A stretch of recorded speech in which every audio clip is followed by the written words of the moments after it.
एक नया धुन में चलल बा गीत जोन कि अवतार कोई के नौकरिया ए राजा सुनत तारा 5 साल से बहरा बड़ा हमारा खाती कुछ व्यवस्था नहीं खा कैले कैसे कहतारी कोना भाव में कहतारी अवतार कोई के नौकरिया अवतार कोई के नौकरिया खुला राखम घर के केवड़िया कुसुम रंग सड़िया राजा जी ब्लाउज गो करिया राजा जी कुसुम रंग सड़िया राजा जी ब्लाउज गो करिया राजा जी अवतार कोई के नौकरिया अवतार कोई के नौकरिया खुला राखम घर के केवड़िया कुसुम रंग सड़िया राजा जी ब्लाउज गो करिया राजा जी कुसुम रंग सड़िया राजा जी ब्लाउज गो करिया। भाई हो देखिए एगो पुरस्कार भैया के नाम श्री मनोज उपाध्याय बाबा जी के तरफ से 101 रुपए के पुरस्कार। बाबा हर समय रुआ दान दाता बनल रही रुआ देत रही हम लेत रही काहे कि देवे वाला बड़ होला हमार हर समय हाथ नीचे रही राउर ऊपर रही कैसे कोना भाव में कहतड़ी अरे जाड़ लागता ए राजा जाड़ लागता जाड़ लागता ए राजा जाड़ लागता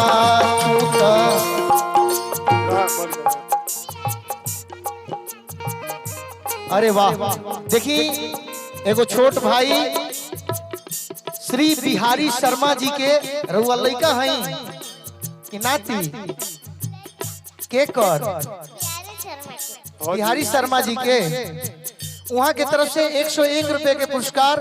अब बबुआ के माता रानी के कृपा खूब बनल रहो खूब ऐसा ही जगह जगह रहो। हनुमान चालीसा लेके पढ़ो हनुमान चालीसा लेके यो जरूरी बा हनुमान चालीसा लेके पढ़वन हूँ संस्कार बा काहे कि गणेश भगवान बुद्धि के देवता मैया सरस्वती विद्या के देवी लेकिन हनुमान जी महाराज चारों युग प्रताप तुम्हारा चारों युग में हनुमान जी महाराज के प्रताप बा।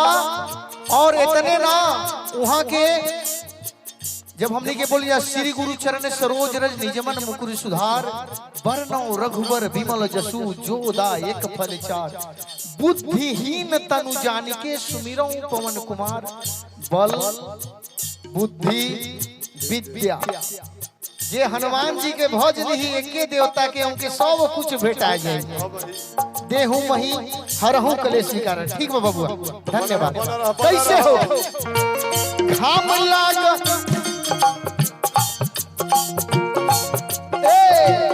जाड़ लागता ये राजा जाड़ लागता जाड़ लागता ये राजा जाड़ लागता तू तो बहरा में कैले बाजोगा तू तो बहरा में कैले बानी जोगा जड़ा में रउआ जाड़ लागता तू तो बहरा में।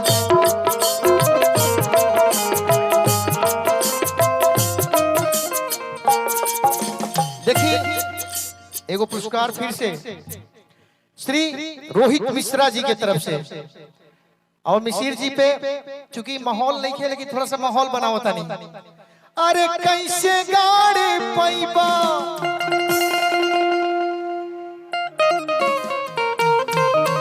काहे कि देखिए मरना तो सबको है ऐसा तो नहीं कि नहीं मरना है लेकिन हंस के मरे गंभीर बन के हम सब लोग से कटल रही ऐसा जिंदगी कोनो जिंदगी ना होला। आज के गार्जियन भी बहुत गंभीर बनते हैं जिसके चलते उन्हें हार्ट अटैक हो रहा है। आप लड़कों से मिलिए तो लड़कों के जैसे रहिए बूढ़ों से मिलिए तो बूढ़ों के जैसा रहिए जवान के जैसे मिलते हैं तो जवान के जैसा रहिए। अकेले अपने आप को गंभीर बन के कि नहीं हम क्या बात करना है सब छोटे बच्चे हैं क्या बात करना है तो ऐसा नहीं बनाना चाहिए। और देखिए बाबा की तरफ से, रोहित मिश्रा जी की तरफ से 101 रुपए के पुरस्कार। और मिसिर जी पे कहा नाम बा कैसे, अरे कैसे गाड़ी पैबा, अरे कैसे गाड़ी पैबा मुहब्बत के झंडा। देखी जहां से पंकज बसुधरी जी गीत लिखिला वही गांव से हमार राजन मिश्रा जी भी बानी। अहो मोहब्बत के झंडा गाड़ नहीं खा पावत काहे कि सूखल चाम बजावे के बाद जिया से तो भेंट होखे वाला नहीं, बिना बार वाला ना। कैसे, अरे कैसे गाड़ी पैबा मोहब्बत के झंडा, अरे कैसे गाड़ी पैबा मोहब्बत के झंडा। मिसिर जी तू ता बाड़ बड़ा ठंडा, मिसिर जी तू ता बाड़ बड़ा ठंडा। कैसे गाड़ी पैबा, कैसे गाड़ी पैबा मोहब्बत के झंडा, कैसे गाड़ी पैबा मोहब्बत के झंडा। मिसिर जी मिसिर जी तू ता बाड़ बड़ा ठंडा, मिसिर जी तू ता बाड़ बड़ा ठंडा।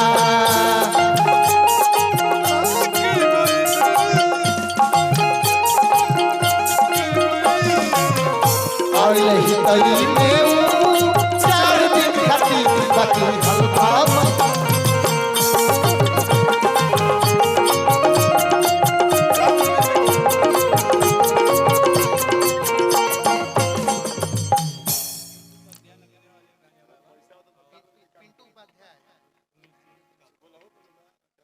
पिंटू उपाध्याय जी और सुनील सिंह दोनों जने की तरफ से, बड़े भैया की तरफ से 51 रुपए के पुरस्कार बा। मंच के माध्यम से सभी समाज की तरफ से अपना गोड़ छू के प्रणाम करतानी, आशीर्वाद के चाहना बा। कैसे कहा नाम बा, उहे गीत उहे भाव भाई हो जाड़ लागत। जो गीत शुरुआत में रहल है कि इनाम आवेला तो भाव बदलेला। जय हो। हाँ जाड़े लागता ये राजा, जाड़े लागता, जाड़े लागता ये राजा, जाड़े लागता। तू ता बहरा में कैले बाजोगा, तू ता बहरा में खोजे लाजोगा। जाड़ा में हमारा जाड़ लागता, तू ता बहरा में खोजे लाजोगा।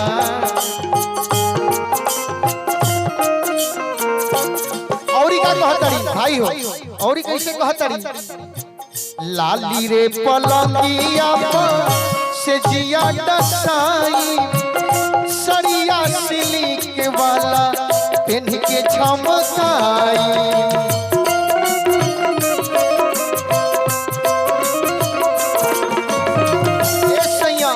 सुन तनी रउआ आवत तनी नौकरी करके हमरा खातिर साड़ी ना ले आए, हमरा खातिर साड़ी ना ले आए। ले आई, बोले आई जनाता की दूसर रखले बनतिया।